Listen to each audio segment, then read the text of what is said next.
কবর কবর একটা অদ্ভুত একটা নাম, যেখানে সারা জীবনের একটা স্মৃতিময় স্থান। সেখান থেকেই মানুষের ভালো মন্দ সবকিছু বেচার কিন্তু এখানে হবে। দেখতে পাচ্ছেন আমাদের তেবাড়িয়া ঐতিহ্যবাহী সেই কবরস্থান। আল্লাহ মাফ করুক, এখানে অসংখ্য লোক শুয়ে আছে, কিন্তু দেখতে পাচ্ছেন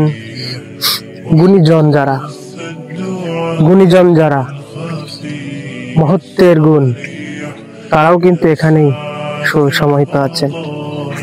এবং হাজি গাজী ছোট বড় সবাইকে কিন্তু একদিন এই কবরস্থানে আসতে হবে। আল্লাহ আমাদের মাফ করুক, আমরা যেন ভালো কাজ করতে পারি, আমরা যেন দিনের কাজ করতে পারি, আমরা যেন আল্লাহর দেয়া সেই কুরআনকে মেনে চলতে পারি এবং কুরআনের নেক আমল অনুযায়ী যেন আমরা চলতে পারি। আল্লাহ আমাদের সবাইকে কবুল করুক। কবর একটা মহৎ একটা নাম, স্যার না বললেই নয়, কল্পনার জগতে চলে যেতে হয়।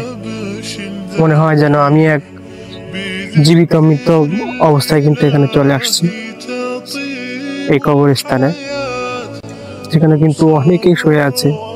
আমাকেও আসতে হবে, আপনাদেরকেও আসতে হবে, এমনকি সবাইকে আসতে হবে। আল্লাহ বলেছে আশরাফুল মাখলুকাত, অবশ্যই একদিন জান যখন দিয়েছে আল্লাহ, তখন মৃত্যু তো নির্ধারিত, মৃত্যুবরণ করতেই হবে। সেই স্থানে আসছি, দেখেন আমাদের শরীরের কিন্তু লোম শিগড়ে উঠছে, শরীরের লোম শিগড়ে উঠছে এই স্থানটি দেখে। আল্লাহ আমাদের সবাইকে মাফ করুক। আল্লাহ এই তেবাড়িয়া গোরস্থানের যারাই